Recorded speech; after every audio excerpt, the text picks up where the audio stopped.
that I just finished a little while ago.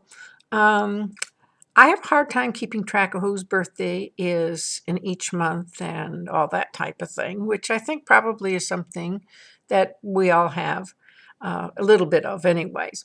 So what I've done is I've prepared a book with the 12 months, and it's got pockets in it so that I can go down to the Dollar Tree and buy my cards and get them in there so they're ready for me to send. Um, but you'll get a better picture of that once we get started and open this. What this is here is just a 8x8 photo album, and I've gone ahead and just put a little bit of glaze over it so it has a more aged look, and then did some fancy stuff on the top of it. And the first page, I also took graphic 45 paper and used it for the various months. I'm going to try to move this over so you can get a better picture of that. This is just the cover. This is the pocket here. And this is an old calendar that I picked up that I took apart. Now, all this has in it, I'm going to put it real close if I can. It's just January and the numbers from 1 to 31. So you could put whoever's birthday it is in here, and you can keep track of it because everything for January would be in this one particular page. So that's January. This is February. And again, we have the little thing in here with the dates and whose birthday it is. I have 14 grandchildren, so it's hard for me to keep track of whose birthday is what day. And then the rest of the family also. So the next one is our March one, and that's done in some greens and purples and a St. Patty's Day theme. And as you can see, these are the pockets, and I'm going to show you how I made the pockets, or tell you how I made the pockets once we get through the book. All right, so now here we come into May, and we have this in here, okay, and I have a card in here. Now, I really need to put more cards in here. What I like to do, but I don't always do, is try to buy them all ahead of time, say in January. Yeah, I've done it twice. Say in January, and then I bring them and I'll show you what I do to them. I take the card home, I put it in the pocket where it's going to be used for a particular child. Where the stamp's going to go, right up here, I write the day, like if it's the 13th, I write 13th on it. That way the stamp is going to go over the top of it. So nobody will know that you were cheating to remember when everything was. All right, so we got May. Also, you know, on May, too, one of the things you could do is certainly, if you find a beautiful card for Mother's Day, yeah, get that and put it in there. All right, let's go on to June. Here's June. The kitty's not part of June. Kitty's actually a card. So this is June with his little tags.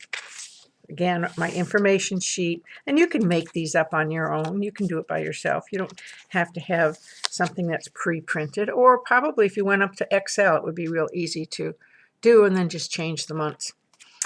Now, these are, I'm going to try to push this over here. All right. I don't know if you can see this. Let me go a little closer. See how shiny that is on the bottom? What that is, actually, that's the page. Now, I have to tell you, I made these pages before I knew about the sleeve fuser. So, oh, boy. And I've got one on order, so I can hardly wait, because this is one of my favorite things to do, especially in cookbooks, is create pages with pockets. And sometimes I want to be able to see through. So here's July. And same thing again. We've got our card in there. Wouldn't that be nice if all the cards were in there at the beginning of the year? You had the date on the back. You could even get really ambitious and put the addresses on them. I don't know, though, when my kids are moving around. That's not a great thing. Anyways, into August. Okay, so our little folder again. And then this is September, and I did a little school theme on that. I think that's kind of cute. That again is from, of course, Graphic 45, one of my favorite papers. All right, now we're into October. We've gone into the October colors. We're into November. All right. And then, whoops, got to get onto this page here. I'm kind of stuck. Let's see what's going on. All right. And this is December. This is Christmas. Now, as you can see, and I'm going to lift this up. This is actually, right here, this is actually the piece of plastic. And I've glued the page onto the piece of plastic. And I did it with glossy accents because that seemed to hold. I'm not sure in your area if if you're a big glue gun user, you could use a cool glue gun.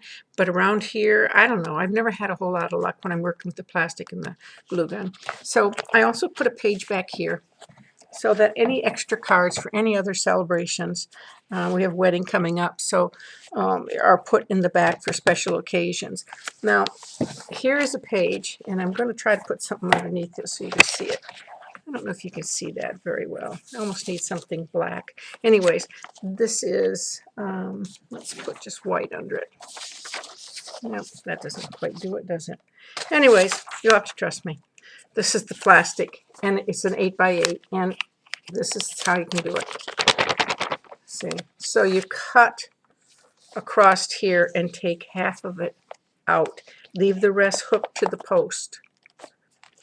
And there you will have your calendar book. Let's see if I can get the other one out from under it. And as I said, this is a project that you can do when you kind of get tired of doing pages or mini albums or whatever. Just fiddle with it. Once you've got it, you'll wonder what you've done without it.